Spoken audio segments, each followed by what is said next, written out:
It has been a convention unlike any other, with the assassination attempt against former President Donald Trump lingering over the week. But this moment is just the latest on the long timeline of the Republican Party. Our Lisa Desjardins is back now with a look at the birth of the GOP and what it means for today.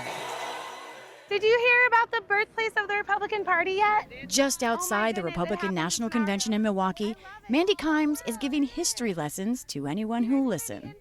It happened just an hour and a half away from here. It's 170 years old.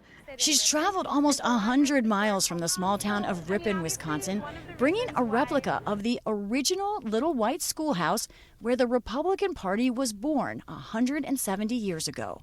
I really think people are kind of surprised when they're learning about history, and I think because this is the story of the Republican Party, we have kind of like a hook to draw them in, and then all of a sudden they're learning something even deeper than what they thought it was. But before my lesson, I asked Kimes about much more recent history, the attempted assassination of former President Trump. I think if anything, it's made everything feel more poignant and more important, but I think there's still a sense of camaraderie, a sense almost like pulling together and a united front.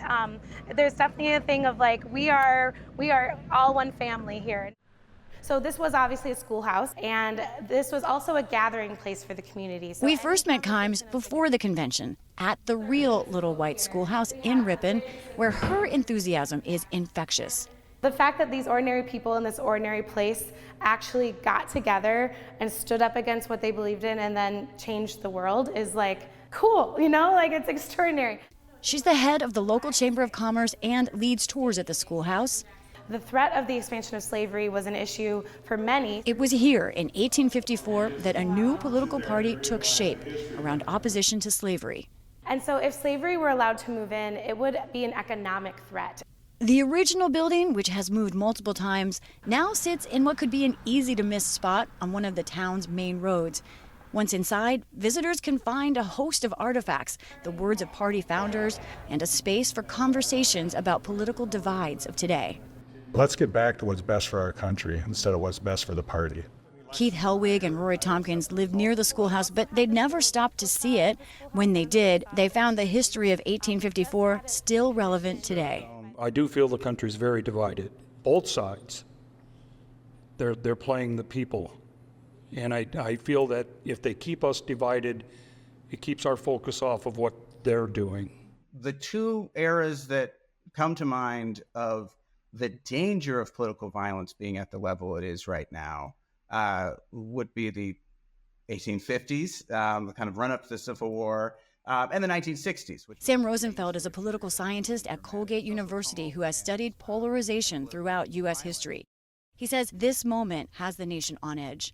The assumption that given the level of conflict and divisiveness in American politics right now, that kind of violent event could inevitably cascade into more political violence. I don't think that particular assassination attempt is going to do so, but yeah, this is a period in which there is real danger of political violence, in part because of the rhetoric of major political actors in American politics right now.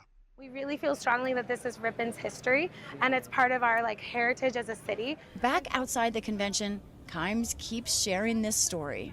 The thing I hope people will take away from this history is that we can find ways to work together, and we can find ways to listen to one another. And that's really what happened in that little schoolhouse so long ago. A small schoolhouse still giving big lessons. For the PBS NewsHour, I'm Lisa Desjardins in Milwaukee.